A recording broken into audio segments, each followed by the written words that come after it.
Tonight's walk with Jesus has been a walk of struggle and anxiety and challenge, along with great distance and a long time of separation.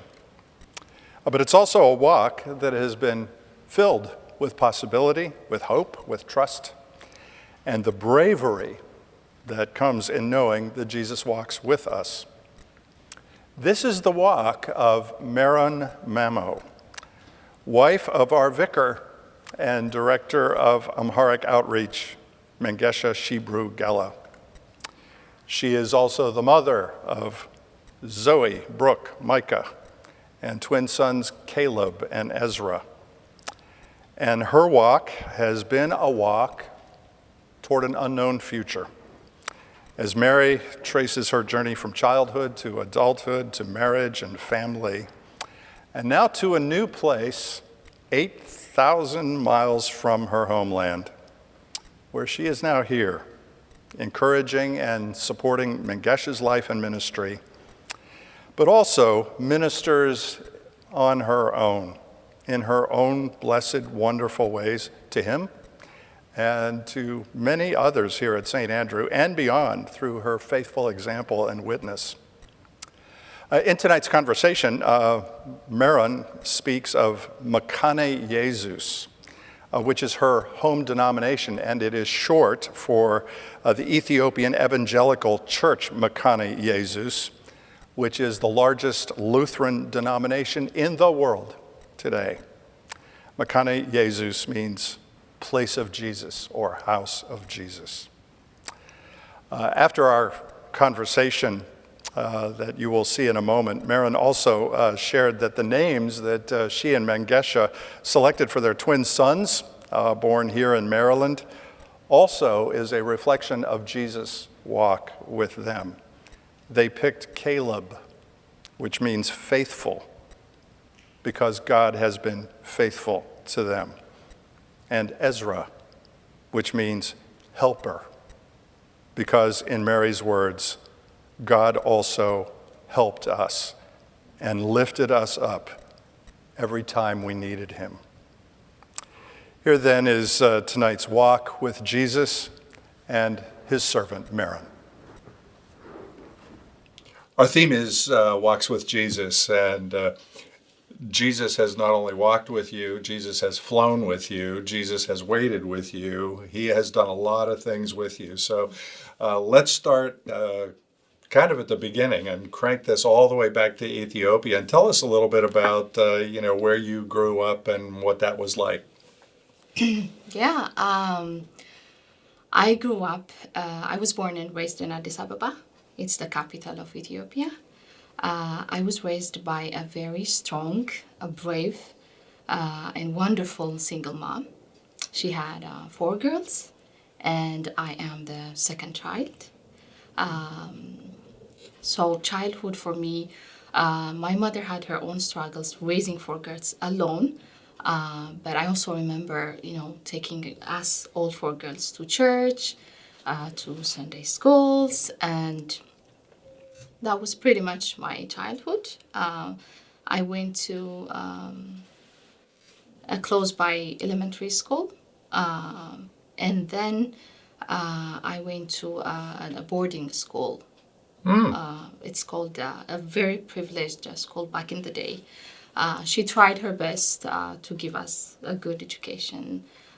It's called Adventist. Mm-hmm. The Seventh-day Adventist school. Seventh-day Adventist, very good. Yes, that's where my high school was. That your religious background? No. So you were. My mother found out that it was a very good school. Right. So she wanted, the girls. I mean, as a single mom, that was the best thing she could give us, because Ethiopia is not, a very rich country. So she wanted all 4 of us to get a good education. So she sent us there.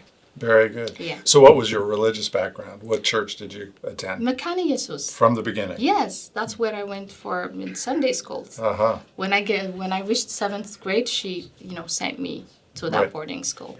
Right. Yeah. So you grew up there? Yes. Very good. Yeah. Okay. And then after, is it high school, or did you continue on to college, or I what was your education? Yes, I finished high school, and I went to Hawassa University. It's about 280 kilometers away from Addis Ababa to the southern. So I went college 4 years. I studied for language and literature. So my majors were journalism, communication, and public relation. So I studied that 4 years Very and good. came back to Addis. Yeah. Very good, very good. And then work after that? Yeah. After I finished college, I was again privileged or fortunate enough to get jobs at two embassies. I worked as admin assistant at the Danish embassy, and then at the Norwegian embassy. Yeah. Wow.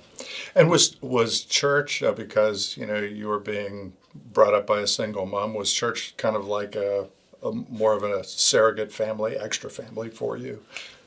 It was, yeah, it was. She took us there, she needed, my mother was brave. I think God was the one helping her through that. He gave her the wisdom. It was not easy to raise four girls alone in Ethiopia.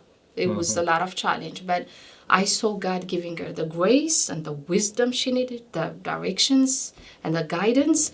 So she wanted, that Jesus for us to know. So Right. she sort of took us there and Jesus to keep on monitoring our lives. Right. So, one of the ways that Jesus walks with us is he walks with the people who walk with us, Yeah. and that's how we know Yeah. his care for us. So when did this guy Mengesha come into the picture? Mengesha came in the picture when I was in third year college. So, but I knew Mengesha at a young age because because I went to Makani Jesus. So his parents, his brothers, sisters, they all go to Makani Jesus. But he was very active, and before we start talking, he was a youth leader. And every Wednesday night, they had this program where Mengesha actively participates and organizes. And whenever I came to Addis for a break, I go to that program and I see him preaching. He was, on a spotlight, Mengesha doing, great works. I've known him there, but him and I started talking when I was in third year college. We started talking, simple phone conversation, then it grew from there to a relationship. Yeah. And then you were married in Addis? Yes, I was married and I finished college, came back to Addis. He was at the time, I think, when we started talking, he was a lecturer at one university away from Addis. So he came back to Addis. I finished college, came back to Addis. We started dating for about, I think, 3 or 4 years. Then we got married. Yeah. Very good. Yeah. And then the kids were born. Some of the kids were born. Zoe and Brooke. So Zoe and Brooke. And at some point, his professional life changed. Yes. He was working at the nonprofit, Yeah. and I hope, and then there was this big decision that Yes. involved him Yes. coming to America to study. So, what was that like? And in terms of it's a big decision. It's a is. life-changing decision, and the spiritual aspects of that had to be weighing very heavily on both of you, I would imagine. Yeah, it was. It was, I think, 2017. Zoe and Brooke were born. So 2017, Mengi came to me saying that God spoke to him, that God wanted him to fully commit his time to work, serve in his house. And I said, what does that mean? It means that, I have to stop doing what I'm doing now as an NGO director and say, so him and I prayed about it. And then I remember it was in Virginia. He just submitted his resignation letter because I knew that God has always been doing something in Mengesha's life. I understood when he said that God wanted me to give him my full time. So I understood that, and I didn't want to, say, are you sure about this, or what's going to happen to us, or this is a huge decision and it's going to affect me, it's going to affect the kids, a lot of things are going to be affected. But then I trusted God. I trusted him. We prayed about it, and then he submitted his resignation letter. Beautiful. Well, one of the ways that God confirms our calls to ministry is that God confirms that call through the people around us, and Yeah. so your sense of that call is every bit as important as his own sense of that call, Yeah. because of your oneness in marriage. But that resulted then in him leaving you and the kids. Yes. For a long period of time and a distance of something like 8,000 miles. Yes. So, steps of faith are good steps often, but that doesn't make them easy steps. That had to be a really hard time Was hard. for you and the family. And describe how you got through that. So, 2017, we were waiting on he got a scholarship to go to New York. It was not a family scholarship, so I had to go back to Ethiopia with the kids. It was unpredictable those days for me. It was a journey full of unpredictable days because we didn't know when we were going to meet. We didn't know what the next step was. I mainly feel that as when God told Abraham to just go, he didn't know where he was going. We didn't know at the time. But then I saw Jesus walking with us through the steps when he gave me the grace to raise the kids alone, not knowing for how long. Kids come up to me and ask me, when are we going to meet daddy, or when is daddy coming? And I didn't have answers for those questions. It was difficult. It was not easy. It was very challenging. But I knew that Jesus was with me because I found comfort in his words, comfort as I was raising the kids, peace, strength. Because if someone asked me a long time ago, are you going to do this? Not alone without Mengesha, I would have said no. But then when I was right in that spot, Jesus was there with me to sort of, help me. Right. He walked with me through that process. In the meantime, then, he's starting up relationships with people in New York, and then he comes here to Maryland and to St. Andrew, and you had never seen this. You had never met any of us, and here he is turning a page, and there was some uncertainty about what the result of his time here was going to be too. Correct? Yeah. Was that clear to you? Was the lack of clarity something that you were aware of, that you didn't know that this was going to be a place that you would be coming to at this point? Not really. It was not clear. I remember especially 2020 when COVID hit, everything was not clear. The things that you were certain about were not certain anymore. So he came here. My understanding was, he was just at St. Andrew as an intern. Right. Like I said, the next step was not known. It was just faith in Jesus and see what God is going to do through his life, because he clearly spoke to him saying, I want you for me to work in my house, to fully commit your time. But we did not know how God is going to do that. We just saw it step by step coming together. And then one of those steps was that the internship was over, and we wanted him to stay as our director. And then we started talking about you and the kids. Yes. Coming here. So that was exciting. That was exciting. But also some anxiety about that. Is this a place that you would want to be? And all that was going through your head as well? It was, but mainly because the kids were so, they missed their dad. So handling them and answering their questions, this is the time, this is not the time.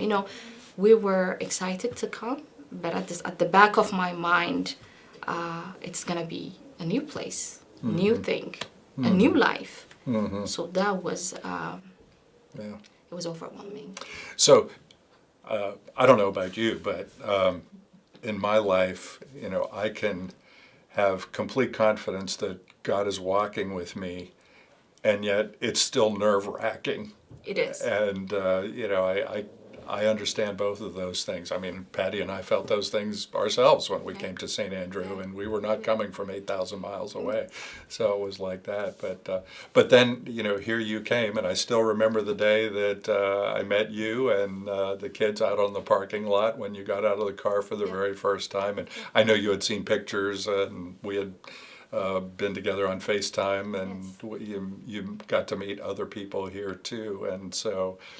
And so here you are, but so it was a great reunion, obviously. Yes. And so did it take a while for the family to kind of get back into, the familiar parts of family life? I mean, that didn't happen just like that, I would assume. I would say, Pastor, when I walked out the airport, Micah has never, he saw him when he was 9 months. Right. So I was afraid what his reaction would be, because Zoe and Brooke, they're familiar with Menkesha. They know him, so they run saying daddy. But Micah, he was holding my hand and he was like a little bit, he didn't run towards him. So I had to walk with him saying, this is daddy. And then he was okay, he hugged him, but after that, you see, everything was new.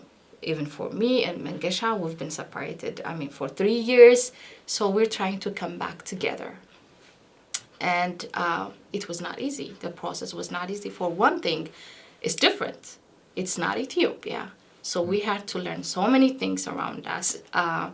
So it took a while. The process was not easy, but then, we started, coming back together. So then when you started to meet the people who were, in the community here at St. Andrew, you knew some from home? It was only Ermias. That was the only person I knew, because he was our Menkesha's best man. Right. Yes. Right. He was doing it. But the others, I did not know. All new. Yeah. Only, yeah. Yeah. Well, you wouldn't have known that by the way that you would. I saw you interact with everybody in the community. It felt like you knew everybody, right off the bat. But that probably says more about you than anything else. So unfamiliar, and as good as it was to be back together, you had to feel homesick at the same time. Yes, the transition that was when everything, we met Menkesha, we were happy, we came here, we met you. But then everything was different from Ethiopia. So that took a while. And probably that was the thing that I was not really prepared for, because we were like in the process of waiting to be able to be together with Menkesha. So when it's new, the transition was new, the people were new, the worship is different from what I'm used to back home. So, one thing at a time, and I'm thankful for you and St. Andrew's family who made us, feel like home. They welcomed us, and we felt home. I know. I think about this more than you probably know, but we'll come from worship on Sunday and have some time together. And as I think about all of the things that happen, it hits me to this day. Even though it's kind of new for us too, I cannot imagine St. Andrew without you and without all of you, and this ministry that we share, and it's just really been a blessing. It's not just the food. Although the food is really great, and I'm still using a fork most of the time, but nevertheless, it has been a blessed thing, and I think that's, for me at least, it feels so much part of your story to say that walking through some of these kinds of changes, cultural changes, distance, all of that. Is not an easy thing. It's tough enough knowing that Jesus is walking with us, but at the same time, knowing that makes all the difference in Yes. the world. Yeah. And then we got, the double blessings. The twins. The twins, Caleb and That Ezra, was- yeah. are with us. And then, we are the parents of 3 kids who came one at a time, and I can tell you that's challenging enough. But when you get 2 at a time, Yeah. and then on top of that is the ministry here, and then Mengesha just starts this year in his journey to becoming a pastor. So. I don't know how many sources of stress there can be in families, but I think you pretty much are checking all the boxes. Yeah. So it's not like you came here and life is just absolutely smooth sailing. That is not how that is, and I definitely appreciate that. Yeah, I'm still. I think I would say we were still in the process of learning so many things to this day. The transition. It was, I would say, 2021 was so many things at once. It's a new country, and then a little bit later it's the twins, all that. But I think through the St. Andrew family, things got much easier, knowing that this is also home. And also, I want to say this, I knew that Jesus is walking with us. When the Ethiopian and the Eritrean community mothers, when they first meet me, they call me and they say, "We are so blessed by Mengesha. You just have a wonderful husband. We are so thankful for him." When they confirmed that to me, my son, he cannot miss this class, the Friday night. When they say that, it was worth waiting. It was worth the 3 years separation because he obeyed God. We obeyed God as a family, and it was worth it. It's not easy to this day. I'm telling you, we're still in the process of trying to learn so many things, but we're getting it. We're getting there. And Caleb and Ezra, I think Mengesha is still shocked, but they're so joyful to see. We're grateful.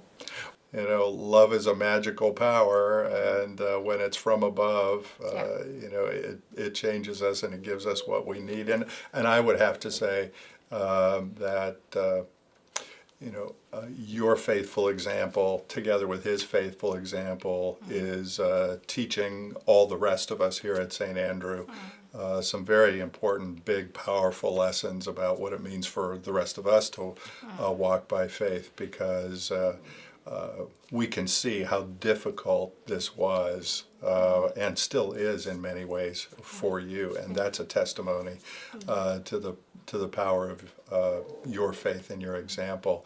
And I don't know if you know this, but there were times when, before you arrived, I would say to the people here at St. Andrew, well, if you like Mengesha, you will love Mary. You have proven me correct. We love Mengesha too, of course, and I pray for him every day. He is a great gift, and I'm humbled by the fact that they're now calling me his supervisor, and it's also true that I have things to learn from him and for you, and you've been a gift to Patty in a very big way, and there's a sisterhood there that she appreciates very much, and we are just blessed by the fact that Jesus is still walking with you, and you are still walking with him, and we don't know every single thing about the future. No. But we're trusting God every step of the way. Yeah. Thanks for your time. Thank you so much. God bless you. Thank you so much, Pastor. It's good to be here. Thank you.